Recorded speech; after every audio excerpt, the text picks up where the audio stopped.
그리스도 예수를 주로 받았으니 그 안에서 행하되 그 안에 뿌리를 박으며 세움을 받아 교훈을 받은 대로 믿음에 굳게 서서 감사함을 넘치게 하라. 누가 철학과 헛된 속임수로 너희를 사로잡을까 주의하라. 이것은 사람의 전통과 세상의 초등학문을 따름이요 그리스도를 따름이 아니니라. 그 안에는 신성의 모든 충만이 육체로 거하시고 너희도 그 안에서 충만하여졌으니 그는 모든 통치자와 권세의 머리시라. 아멘.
그리스도인의 삶과 또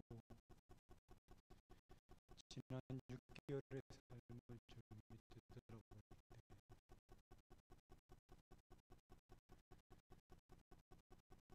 하나님께서는 정말 많은 것들을 우리에게 허락해 주셨고 감사의 고백을 할 수 있도록 허락해 주셨음에도 불구하고 그 감사의 고백으로 다가가지 못하는 때가 종종 있습니다.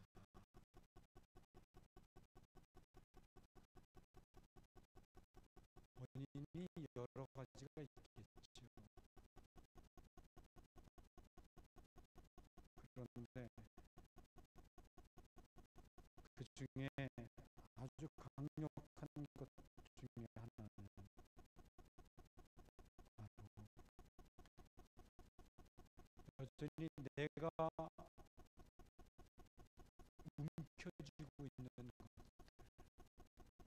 하나님께서 나에게 주신 것들을 내려놓지 못하고 여전히 나만의 소유로 삼으려고 하는 그 모습 때문에 우리가 별로 하나님 앞에 감사할 수 없지 않는가 하는 것들을 생각해 보게 됩니다.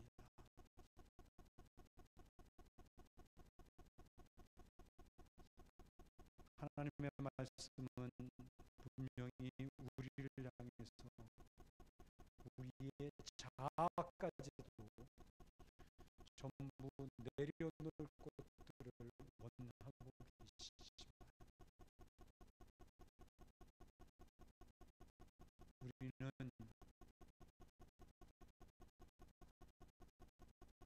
나를 움켜쥐는 부분에 있어서 너무나 자연스럽고 그렇게 살아왔기 때문에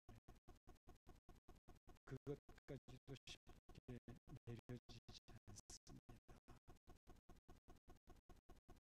그리고 그것이 오늘 우리의 영적인 싸움 가운데 하나가 아닌가 생각합니다. 그래서 이 시간 우리가 감사주일을 맞이해서 다시 한번 하나님 앞에 내가 주인 삼은 모든 것들을 내려놓고 고백하고자 합니다. 다 같이 내가 주인 삼은 모든 것 찬양드리겠습니다.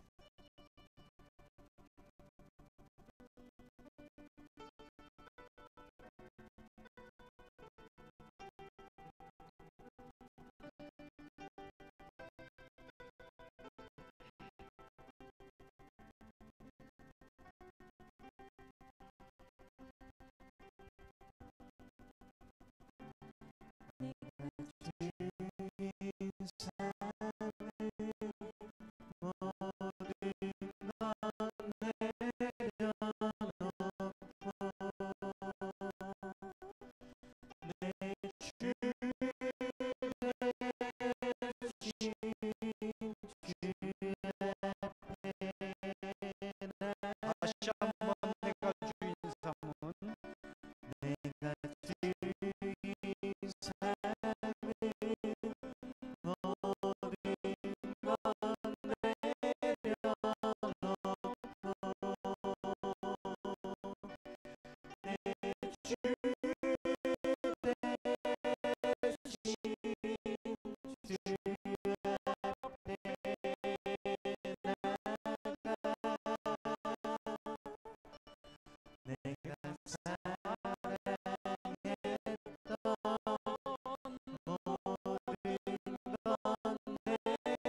하나님께서는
정말 우리에게 많은 것들을 주셨습니다.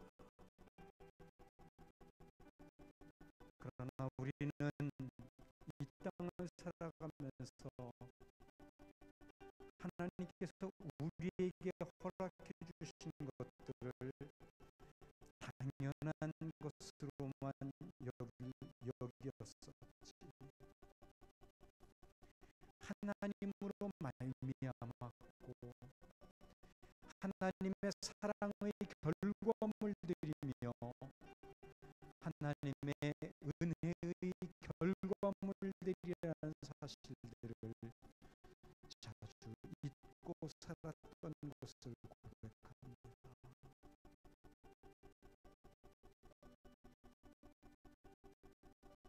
그래서 이 시간 우리가 오늘 맥주감사주의를 맞이해서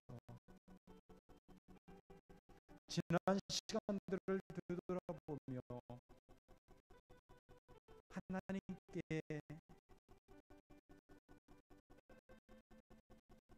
하나님께서 우리에게 허락해 주신 것들을 다시 한번 마음에 새겨보고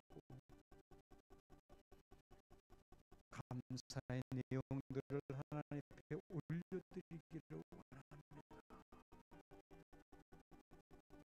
그 가운데 하나는 나라고 하는 존재 그 자체도 있습니다. 내가 이 땅을 살아가면서 하나님보다 더 사랑하고자 했던 모습도 있습니다. 이 모든 것들을 하나님 앞에 내려놓을 수 있는 은혜와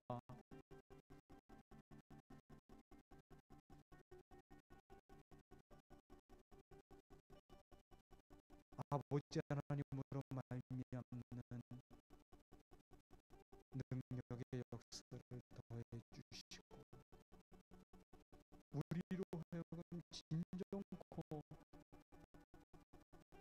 하나님만을 사랑할 수 있는 진정한 믿음의 자녀로 이 시간 고백되어지도록 인도해 주시옵소서. 이제 말씀을 함께 묵상하고자 합니다. 성령님께서 우리 모두의 마음을 열어주시고 우리에게 꼭 필요한 내용들만이 가슴에 새겨질 수 있는 이 시간 되어지도록 도와주시옵소서.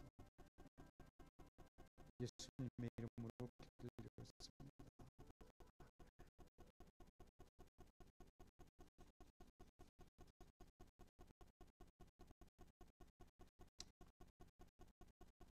미국의 대통령 에이브럼 링컨과 관련된 에피소드들이 참 많지요.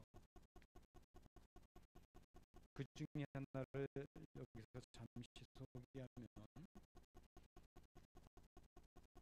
링컨이 대통령으로 재임하던 시절 어느 날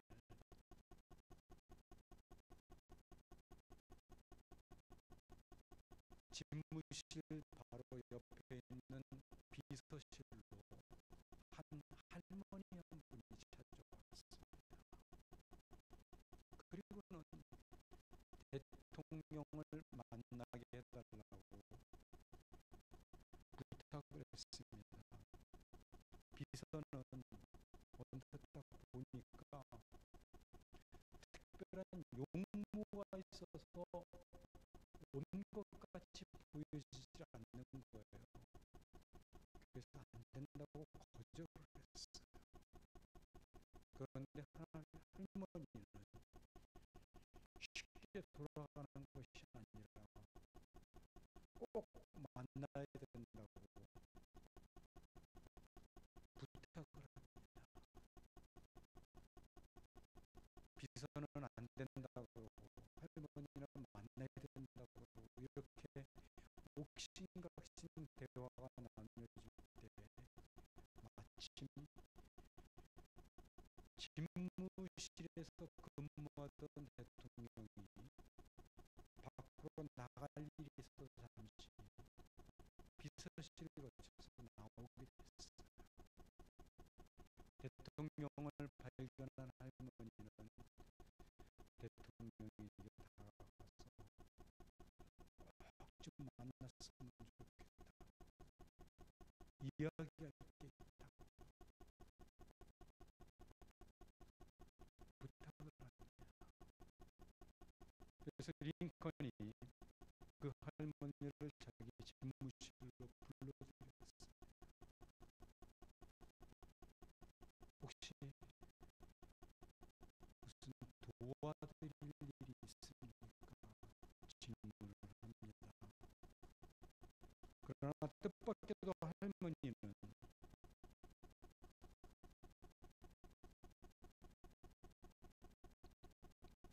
자기를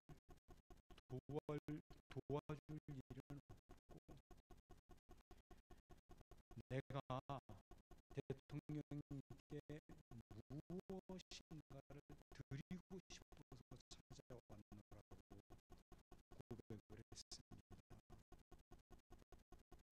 그리고는 이어서 하는 말이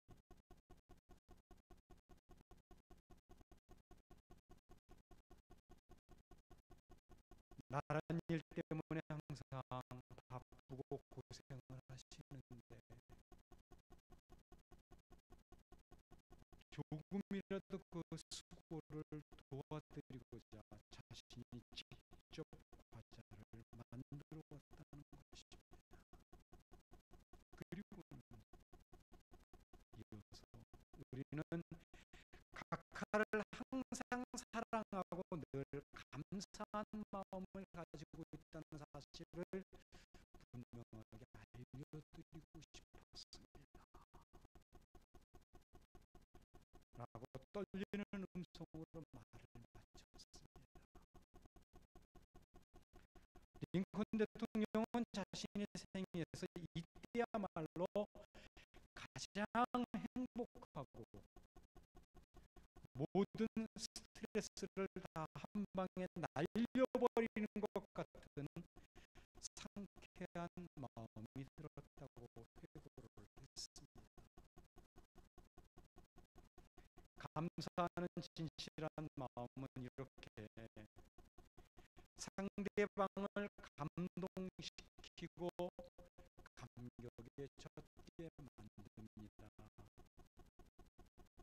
아마도 하나님께서도 오늘 우리가 링컨을 찾은 할머니처럼 진실한 마음으로 맥주절 감사를 올려드린다면 이렇게 감격에 겨워하시지 않을까 하는 생각을 잠시 해봤습니다. 하나님은 우리가 당신께로 마음만 열기만 해도 우리를 향해 달려오신다는 사실을 잊지 마십시오.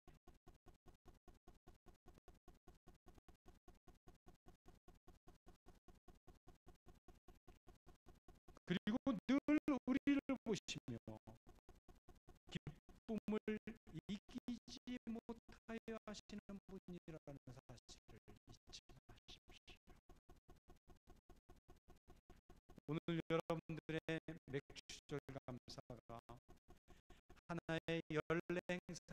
아니라 2015년 전반기를 전부 마감하고 우리의 삶을 지금까지 신실하게 인도해 주신 하나님 앞에 진실한 감사로 나아가는 시간이 되시기를 바랍니다. 그리고 말씀을 통해 하나님 앞에 진실한 감사를 드릴 수 있는 기회가 되기를 원합니다. 오늘 본문은 사도 바울의 고백이지요. 그리고 바울은 이 고백을 통해서 믿음에 굳게 서서 감사함을 넘치게 하라고 권면을 합니다. 이 외에도 데살로니가에서는 뭐라 그러지요?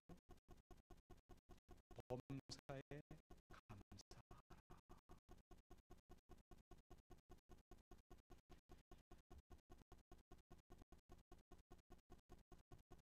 우리가 바울 서신서를 읽어보면은 사도 바울은 하나님께 감사할 것을 권면하는 내용들이 여러 번 나옵니다. 이는 모르긴 해도 바울 자신이 하나님과의 관계 속에서 하나님으로 말미암아 누리게 되어졌던 그 은혜가 남다른 것이었기 때문이 아닐까 생각을 하게 됩니다. 그는 과거 자신이 바리새인으로서의 삶을 살 때에 깊은 어둠 속에 사로잡혀 있다는 사실을 알지 못했었습니다. 그리고 예수를 믿는 동족들을 핍박하기 시작했고, 심지어는 그 핍박의 도를 넘어서 그들을 죽음의 자리까지 내모는 그런 모습도 보였었지요.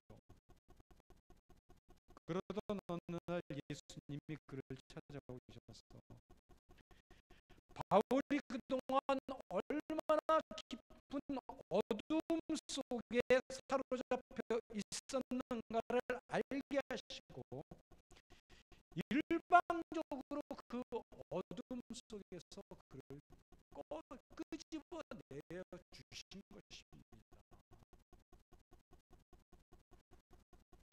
그리고 그 이후로 사도 바울의 모든 것들이 달라졌어요.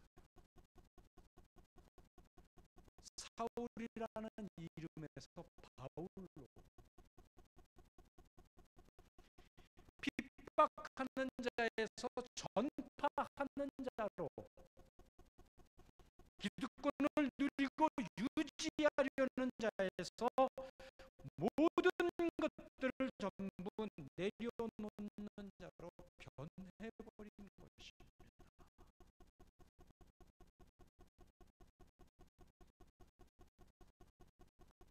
그리고 그는 이전 바리새인의 신분에서는 한 번도 느끼거나 누려보지 못했던 예수 그리스도로 말미암은 감사와 기쁨과 감격 속에서 살아가기 시작했습니다. 그 예수 그리스도의 사랑과 은혜를 접해보니까 아무리 자신의 삶이 고달프고 힘들어도 그의 속사람, 이 내면 속에서는 예수 그리스도로 말미암은 기쁨의 생수가 펑펑 솟구쳐 오르는 것들을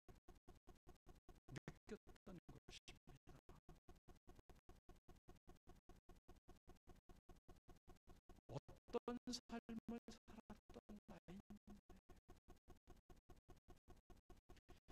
얼마나 예수 믿는 자들을 핍박했던 나였는데 그런 나를 구원하신 하나님의 사랑과 은혜를 생각만 하면 가슴이 벅차오르고 터져나갈 것만 같은, 그래서 감사의 눈물과 고백을 드릴 수밖에 없었던 것이지요.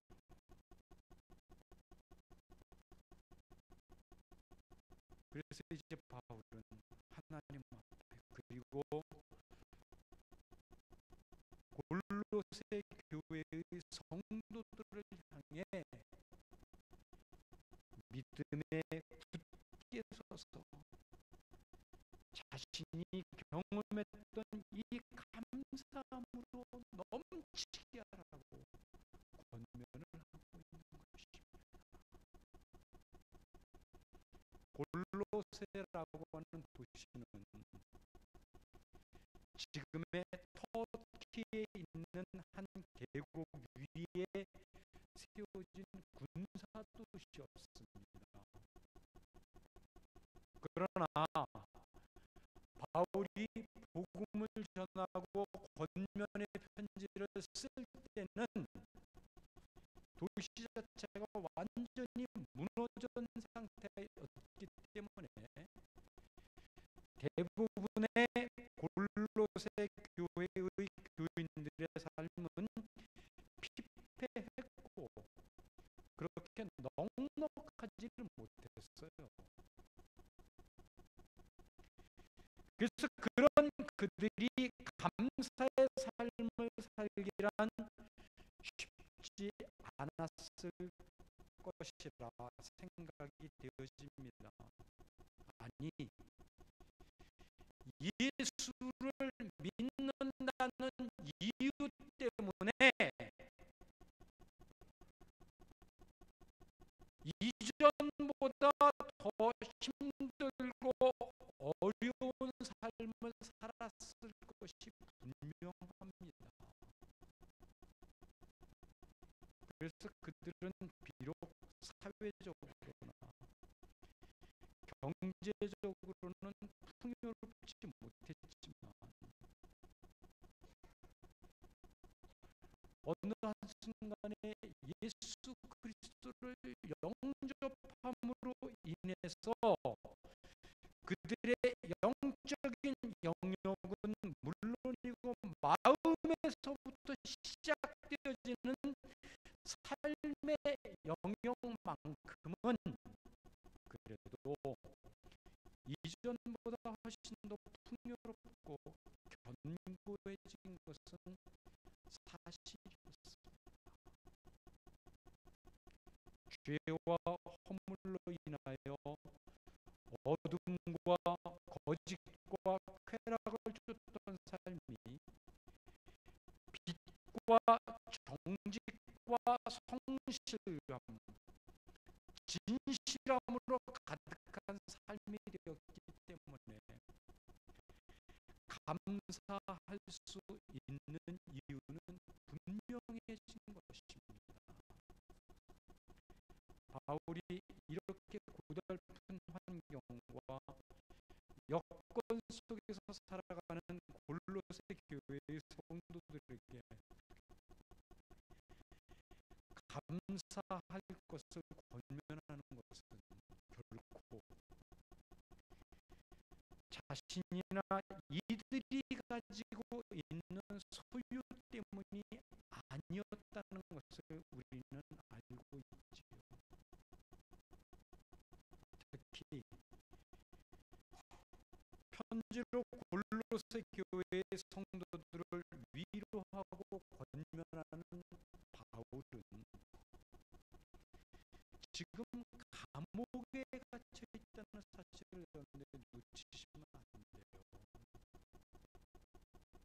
그 당시 감옥은 지금 감옥하고 다르잖아요. 감옥에 갇혔다는 사실 하나만으로도 전혀 소망을 가질 수 없는 그런 상황이 바로 당시의 감옥이란 말입니다.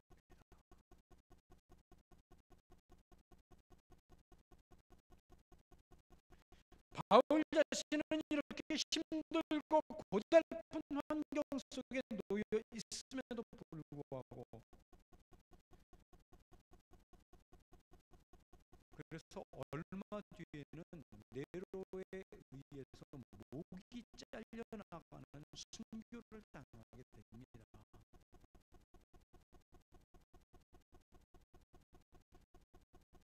그러나 그런 사실을 바울이 알 리가 없잖아요.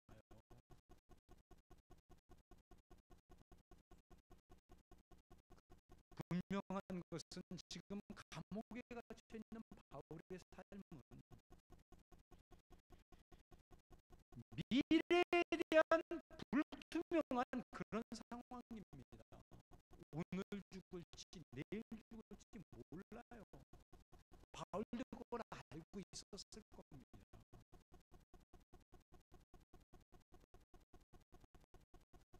그럼에도 불구하고 감사할 것을 권면하는 바울의 마음속에는 자신을 그 죄와 허물로부터 구해주신 예수 그리스도에 인한 감격과 기쁨으로 넘쳐 있었기 때문이었음을 우리는 분명히 알고, 우리 또한 그 감격 속에 있어야 될 것입니다. 바울이 골로새 교회 성도들을 향해서 감사의 고백을 하는 것은 1장 3절에서부터 시작이 되어집니다. 바울은 첫째로 3절과 4절에서 밝히고 있는 것처럼 골로새 교회의 믿음과 모든 성도에 대한 사랑 때문인 것을 이야기합니다. 우리가 너희를 위하여 기도할 때마다 하나님 곧 우리 주 예수 그리스도의 아버지께 감사하노라. 이는 그리스도 예수 안에 너희의 믿음과 모든 성도에 대한 사랑을 들었으며, 이렇게 말씀합니다. 골로새 교회는 바울에게 복음을 들은 날부터 그 믿음이 자라나서 많은 열매들이 있었던 것 같아요. 그래서 바울은 6절에서도 자신이 전한 복음, 곧 하나님의 은혜를 깨달은 날부터 열매를 맺어 자라났다고 이 골로새 교회를 자랑스러워하고 있는 모습을 보여줍니다. 이는 복음 전하는 사람만의 특권이 아닐까 생각이 되어집니다.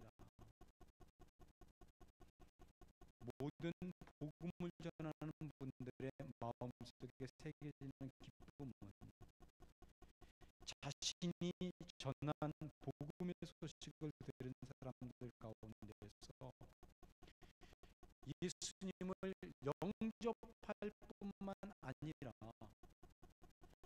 영접한 이후에 믿음의 진보가 있고 성숙의 자리로 나아가는 모습을 보고 들을 때에 그보다 보람을 느낄 수 있는 것이 있겠습니까? 그것은 저에게도 마찬가지입니다. 그동안 제가 여러분들에게 말씀을 드렸던 내용들은 전부 접어놓고 올 한 해만 놓고 생각해 보더라도 저는 정말 하나님과의 관계에 대해서 많은 말씀을 드렸고, 또 매일의 기도 시간 때마다 이 관계에 대해서 기도를 거의 하지 않은 적이 없습니다. 제가 경험함으로써 깨닫게 되고 말로 표현할 수 없는 관계로 인한 결과들, 그 내용들이 너무나 감격스럽기 때문에 다른 것은 다 제쳐놓고라도 이 부분만큼은 꼭 우리 성도님들과 함께 공유하고 나누고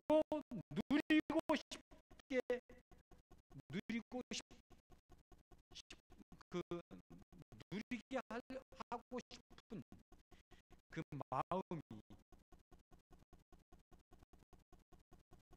저를 기도의 자리로 내몰았던 것입니다.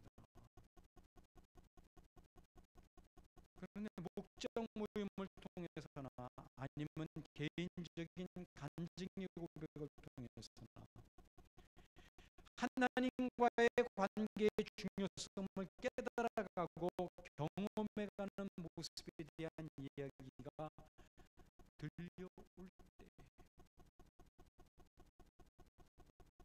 그래서 성도님들 한 분 한 분의 마음에 하나님으로 말미암은 감격과 감사로 풍성해져 간다는 그런 내용의 이야기들이 들려올 때 제 마음이 어떨 것 같아요?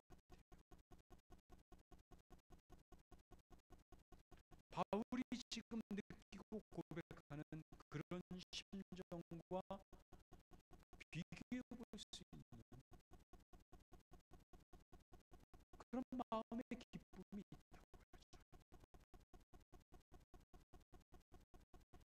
이렇게 지금 사도 바울은 골로새 교회의 성도들이 하나님의 은혜를 깨달은 날로부터 비록 그 성장 속도가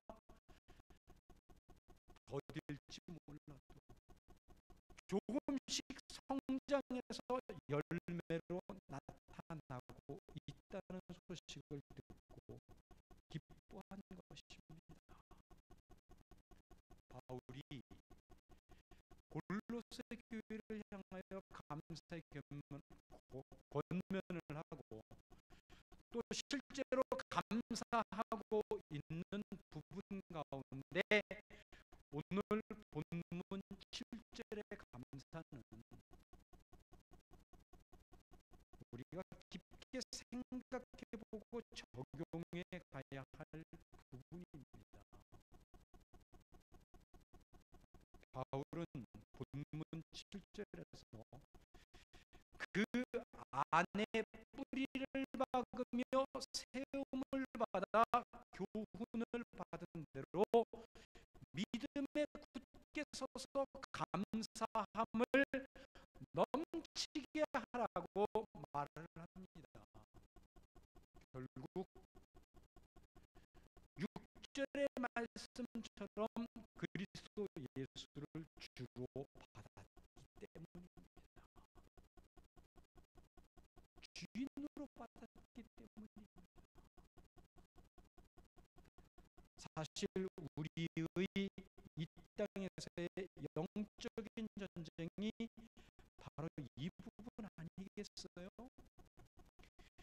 내가 내 삶의 주인이 될 것이냐, 예수 그리스도께서 내 삶의 주인이 될 것이냐,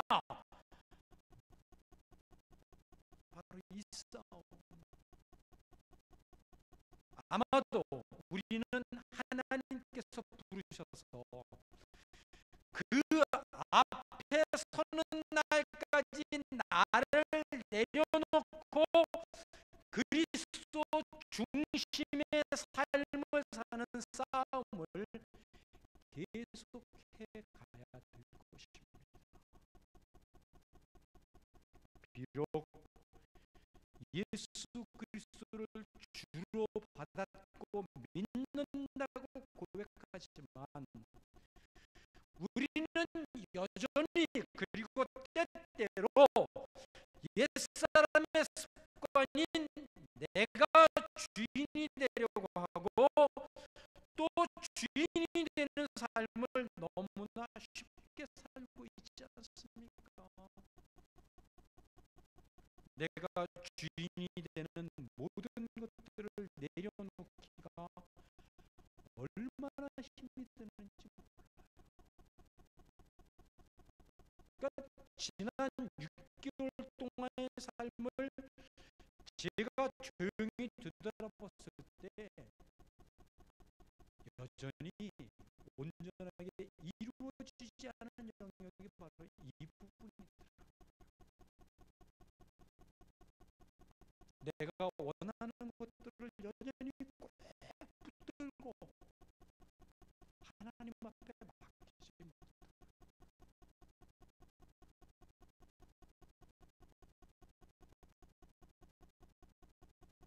우리는 예수 믿기 전에 내가 주인인 줄 알았고 철저하게도 나를 중심으로 해서 살아왔던 사람들입니다. 그래서 우리 대부분은 내가 주인이 되는 삶에 아주 익숙해져 있고 나를 중심으로 하는 삶에 길들여져 있습니다. 하나님을 모르는 사람들은 다 이렇게 살아가지요.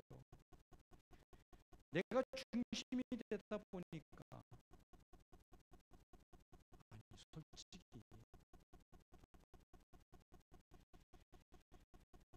나라고 하는 자만을 섬겨왔겠어요 우리가?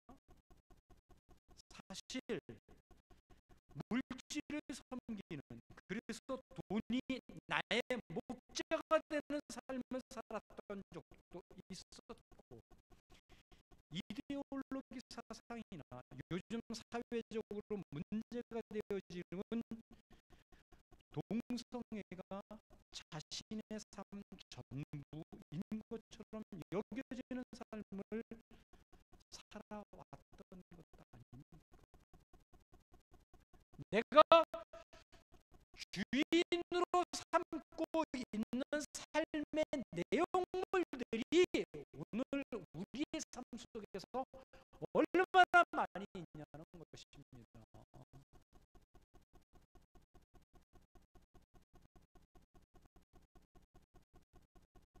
그래서 나를 내려놓는 삶이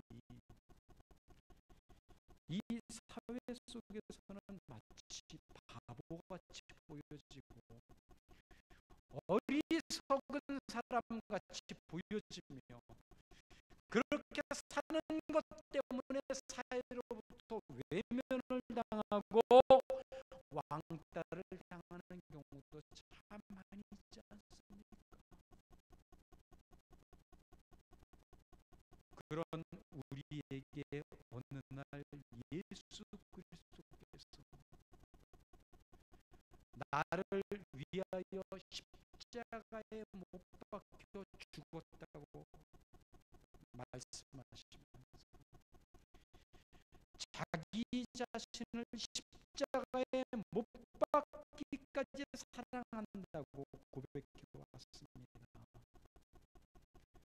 그래서 우리 모두는 그런 예수님을 나의 삶의 중심에 나의 마음의 중심에 모시고 사는 기회를 갖게 되었지요.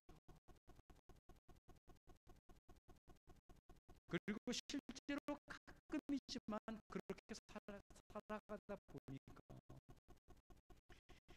이제껏 내가 중심에 되어서 살아왔던 삶에서는 한 번도 느껴보지 못했던 희열이나 감격이나 기쁨이 있었습니다.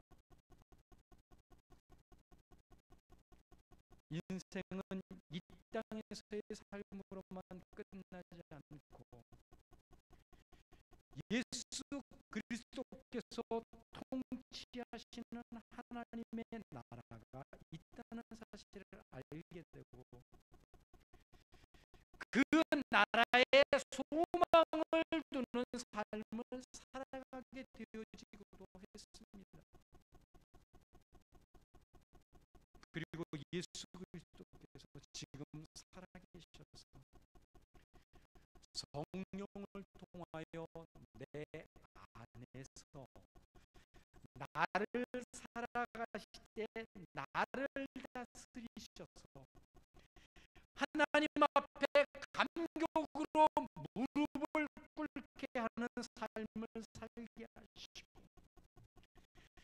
나를 다듬으셔서 온전하고 누구든지 나의 성품에 고개를 끄덕일 수 있는 인격적인 사람으로 다듬어 가시며 나를 다루셔서 온전한 가치관 곧 하나님 중심의 가치관을 가지고 살아가시게 하셨습니다.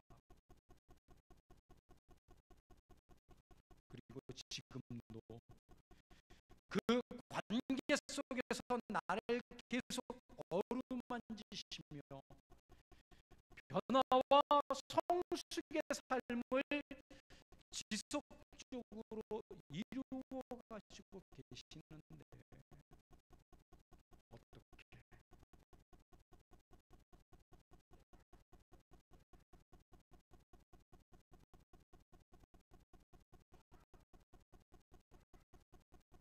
감사하지 않을 수 있겠니?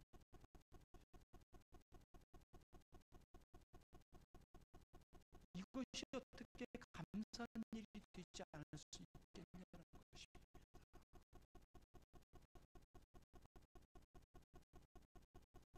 그러니 예수 그리스도를 주님으로 믿으며 살아갈 수 있도록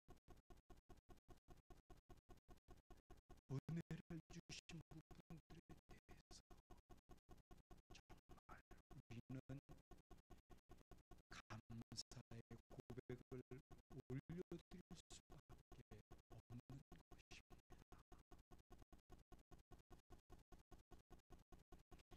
이제는 더 이상 사탄을 주인으로 섬기지 않고 죄의 종으로서 살아가지 않으며 오직 인생과 온 우주의 참 주인이신 예수님을 만났기 때문에 감사할 수밖에 없는 것 아니겠습니까? 본문 8절에서는 철학과 헛된 속임수로 너희를 사로잡을까 주의하라고 말씀합니다. 우리는 여기서 다시 한번 진리이신 예수님으로 감사해야 하는 이유를 발견하게 됩니다. 왜냐하면 우리는 이 땅에서 얼마나 자주 쉽게 속임수에 넘어가 상처를 받으며 살고 있는지 모르기 때문입니다. 특히 물질이 주는 그 달콤함과 편안함 때문에 돈이 전부이고 돈이 최고라는 물질 만능주의에 빠지기도 했고 자신이 살아온 삶의 경험만이 마치 전부인 것처럼 여기는 수에 넘어가기도 했습니다. 또 세상이 주는 달콤한 쾌락적 유혹은 어떻습니까? 그래서 세상이 흔히 하는 말이 뭐예요? 세상의 모든 남자는 다 도둑놈이다. 세상의 모든 여자는 다 요물이야.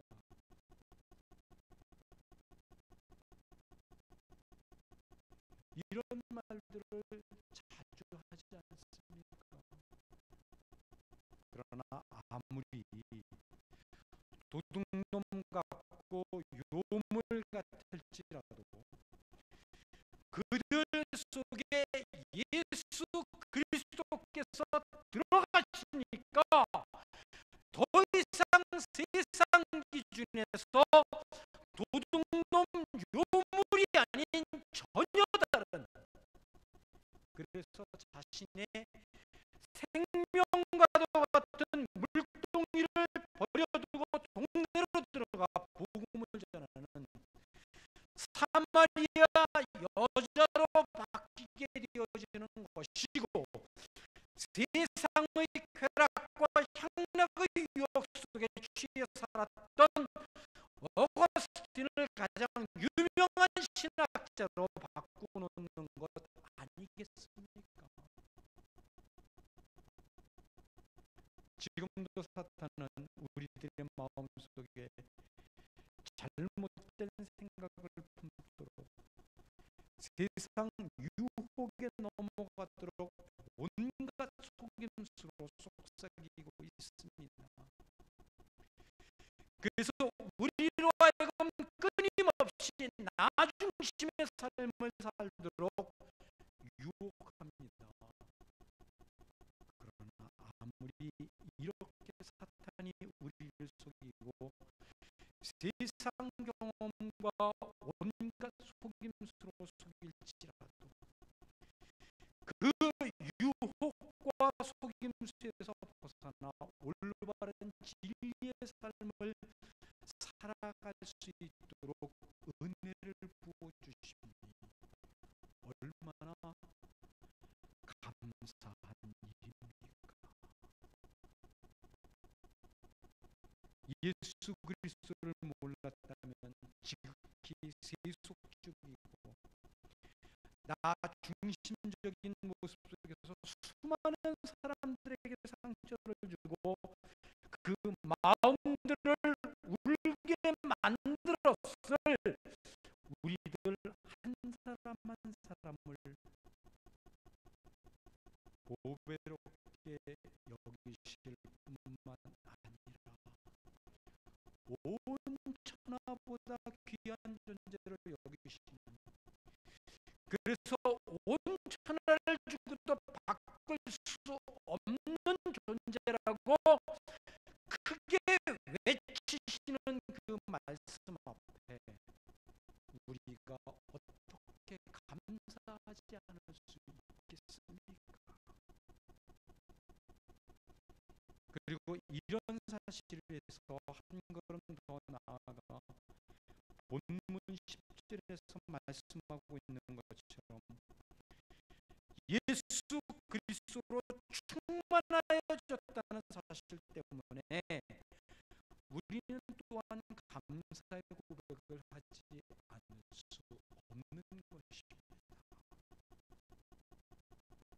우리가 예수님으로 인하여 어떤 상황, 어떤 형편이나 환경에서도 풍성하고 기뻐하는 삶을 살 수 있는 존재요, 관계의 사람이 되었다는 것을 말하고 있는 부분이 바로 9절 10절 말씀입니다.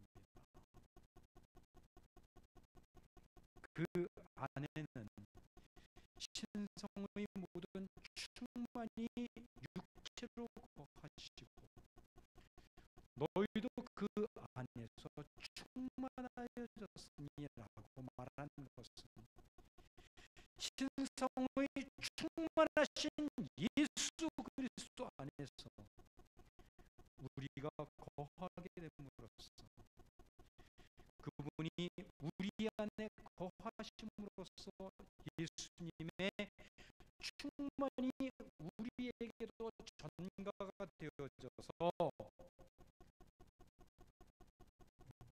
우리가 충만하게 됐다는 사실을 이야기하고 있는 거지 않습니까? 이는 관계의 결과입니다. 관계의 결과. 우리가 예수님 안에, 예수님이 우리 안에 거하시는 관계, 그래서 우리 안에 예수님을 사모하는 마음으로 가득하게 되며 예수님의 생명으로 충만하기 때문에 예수님을 사모하고 닮아가고자 하는 마음이 생기는 것이고, 양으로 생명을 얻게 하고 또 풍성히 얻게 하려 하신다는 예수님의 풍성함이 우리 안에서 느껴지고 고백되어지는 것입니다. 여기서 말하는 생명의 풍성함은 무엇을 말하는 것일까요?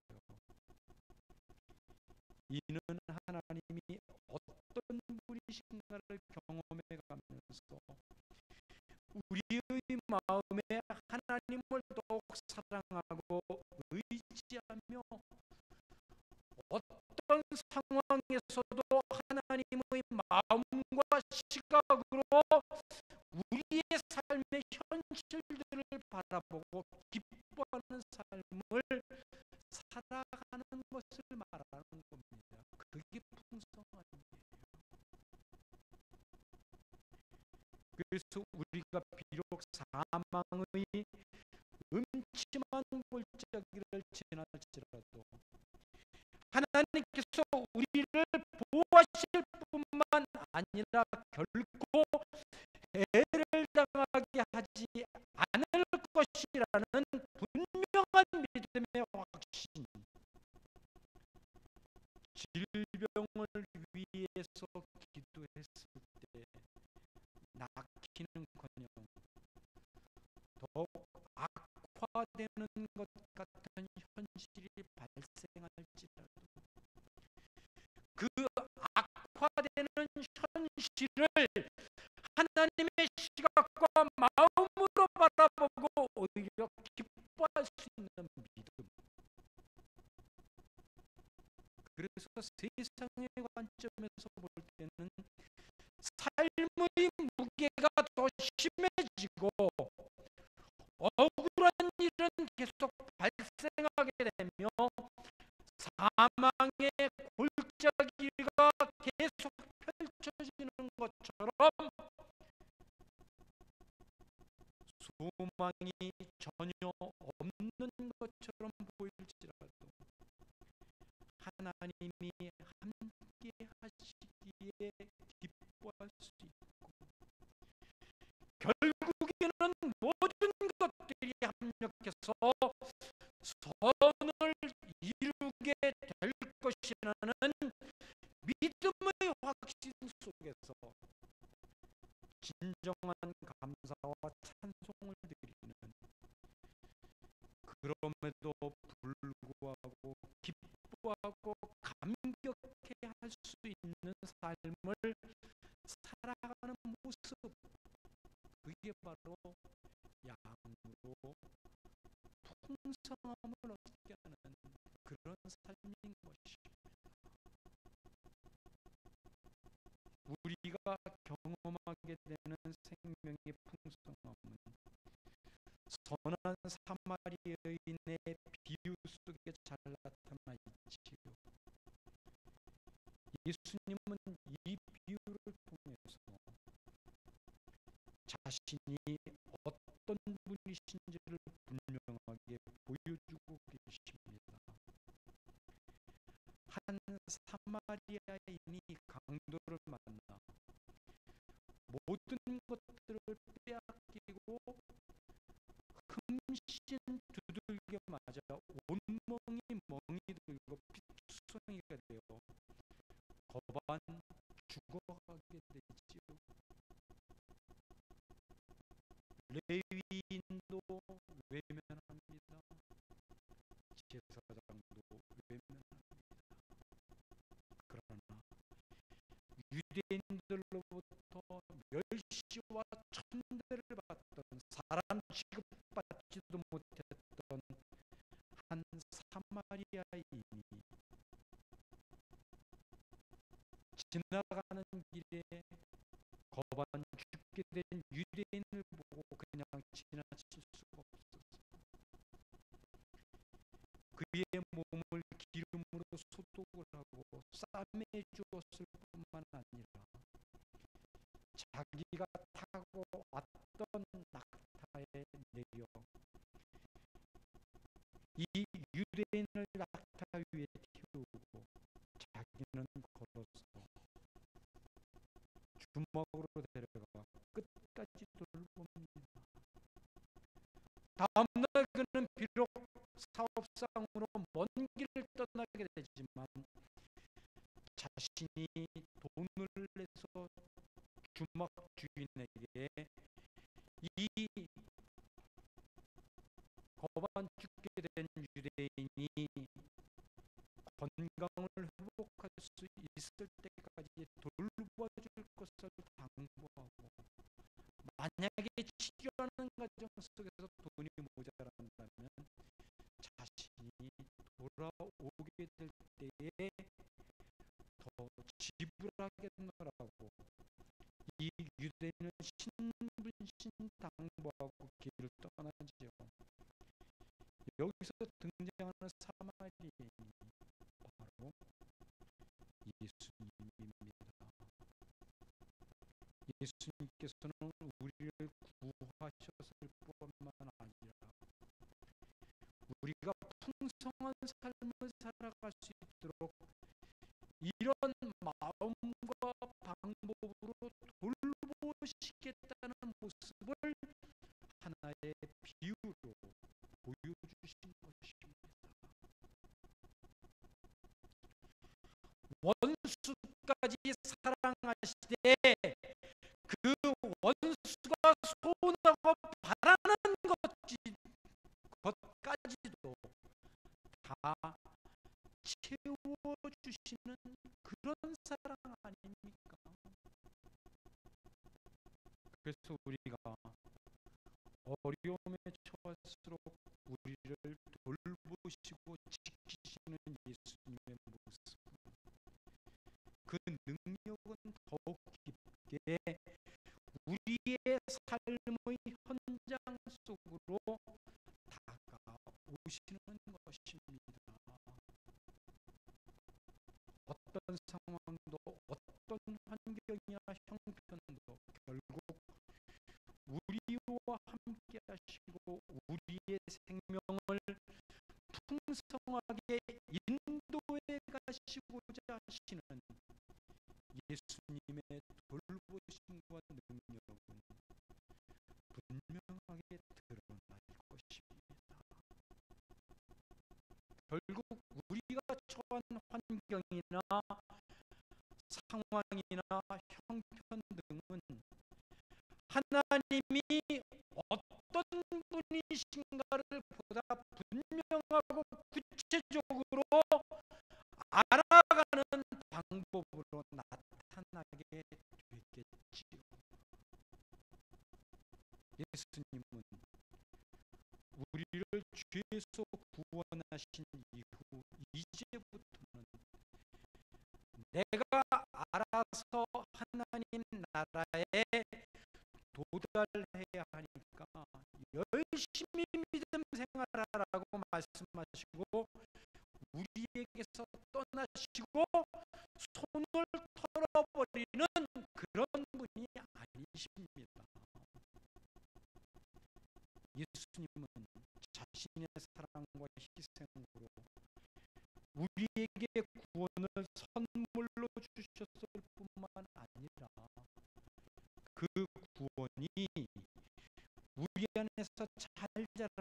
성숙해지고 은혜로운 열매를 맺도록 끊임없이 사랑 어린 눈으로 바라보시며 인도해 가시는, 그래서 우리에게 심겨진 그 새 생명이 풍성해질 수 있도록 돌보시고 인도해 가시는 분이십니다.